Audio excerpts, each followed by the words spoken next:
नमस्कार, स्वागत है आपका न्यूज बाइस्कोप में। मैं हूं आसिया। आज विश्व आदिवासी दिवस मनाया गया। राजधानी रांची में भी इसे लेकर भव्य कार्यक्रम का आयोजन किया गया, जिसमें राज्यपाल, मुख्यमंत्री भी पहुंचे और इसके अलावा मुख्यमंत्री की पत्नी और विधायक कल्पना सोरेन भी पहुंची। चूंकि चुनावी वर्ष है ये और आदिवासी महोत्सव इस दौरान इसलिए खास हो जाता है, आदिवासी राज्य है तो तमाम कोशिशें हो रही हैं कि जो अपने वोट बैंक हैं उन्हें साधा जाए। पार्टियों की तरफ से अलग अलग तरह की बातें और घोषणाएं की जा रही हैं। इस कार्यक्रम के जरिए भी कोशिश की गई, हालांकि सरकारी कार्यक्रम था ये, लेकिन आदिवासी वोट बैंक को साधने की कोशिश अलग अलग जगहों पर पार्टियों के द्वारा आदिवासी दिवस मनाया गया है। हमारे सहयोगी मदन इस पर जुड़े हुए हैं अपडेट के साथ। मदन, आज विश्व आदिवासी दिवस है और जब चुनावी वर्ष होता है तो हर कार्यक्रम का एक खास महत्व और एक खास संदेश भी देता हुआ नजर आता है। अलग अलग जिलों में जेएमएम की तरफ से भी आदिवासी दिवस मनाए गए, कई संगठनों की तरफ से भी मनाया गया आदिवासी दिवस।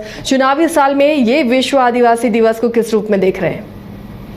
देखिए, बिल्कुल चुनावी साल में इसे और भव्य रूप दिया गया है और अगर आप देखें तो जब से हेमंत सोरेन की सरकार बनी है तब से लगातार यह आयोजन जो है और बड़ा हुआ, भव्य हुआ। इस बार भी फिर से अगर आप देखें तो भगवान बिरसा का जो संग्रहालय बनाया गया है उसमें इस कार्यक्रम को आयोजित किया गया है और मुख्य मकसद ये है कि आदिवासी समाज के सभ्यता, संस्कृति को और समृद्ध बनाने के लिए सरकार के तरफ से जो पहल की जा सकती है, देश के अलग अलग हिस्सों में जो अलग अलग संस्कृति है आदिवासी समाज के, उसको एक मंच पर लाकर दिखाने की, उसे संजोने की कोशिश इस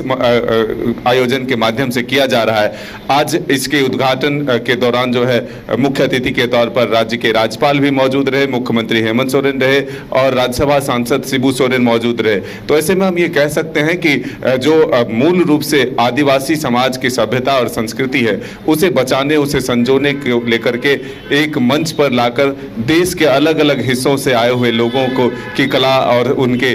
संस्कृति को दिखाने की कोशिश हो रही है और सीधे तौर पर एक मैसेज देने की कोशिश हुई कि जब से हमारी सरकार बनी है तब से आदिवासी समाज के जो संस्कृति है, सभ्यता, उसको संरक्षित करने के लिए, उसे और आगे बढ़ाने के लिए हमने देश स्तर ही नहीं बल्कि विश्व स्तर पर प्रयास किया है। ऐसे में आज अगर आप देखें तो मुख्यमंत्री ने अपने भाषण में भी कहा कि शुरुआत में भले ही कोरोना के कारण जो है हम इस आयोजन को भव्य और बड़ा नहीं बना पाए थे, लेकिन उसके बाद जब भी मौका मिला हमने इसे भव्य रूप दिया है। देश दुनिया से लोगों को बुलाकर झारखंड की धरती पर उनको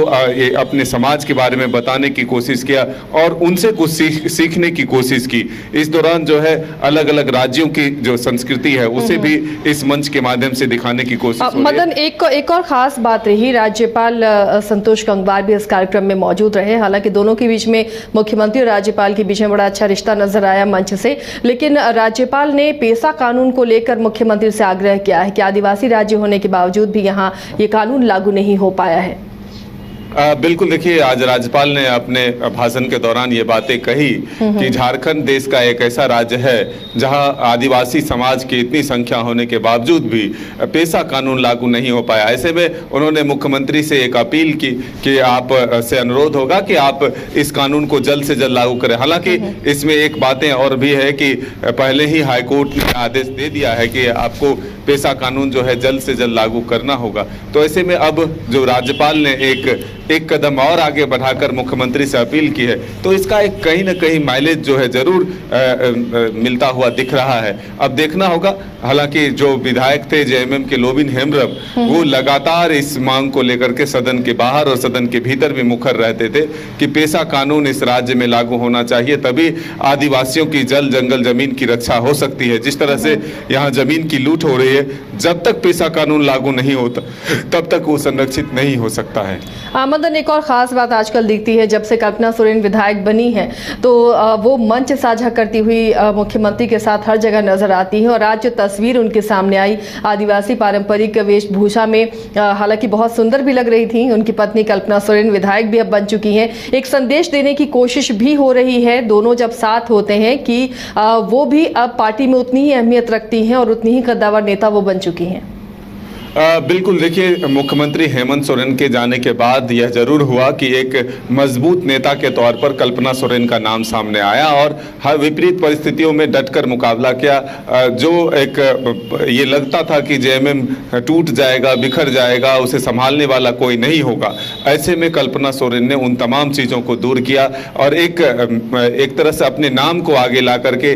उस सफलता को भी हासिल किया और संघर्ष को भी दिखाया। ऐसे में अब ये जरूर है कि एक राजनीतिक तौर पर जो एक सिर्फ ये ना कि पार्टी में ही बल्कि जब से वो विधायक बनी है तो एक चेहरा के तौर पर अब जेएमएम की वो शामिल हुई है और मुख्यमंत्री के साथ कदम ब कदम मिलाकर चल रही है कि अगर आगे भी कोई विपरीत परिस्थिति उत्पन्न होती है तो वो अब तैयार हो चुकी है हर मोर्चा पर काम करने को लेकर के, चाहे वो पार्टी के स्तर पर हो या फिर सरकार के स्तर पर हो। तो एक तरह से ये देखें तो कल्पना सोरेन को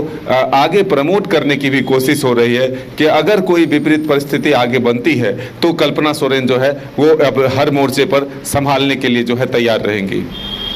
चलिए, तो विश्व आदिवासी दिवस पर कार्यक्रम में ये आयोजित किया गया और मंच से एक अच्छा संदेश भी मिला कि कैसे आदिवासियों की जो संस्कृति है, जो परंपरा है, उसे संरक्षित किया जाए, उसके साथ तमाम जो सुविधाएं हैं, योजनाएं हैं सरकार की, उन्हें मिलती रहें और वो आगे तरक्की करते रहें, इसका संदेश भी देखने को मिला।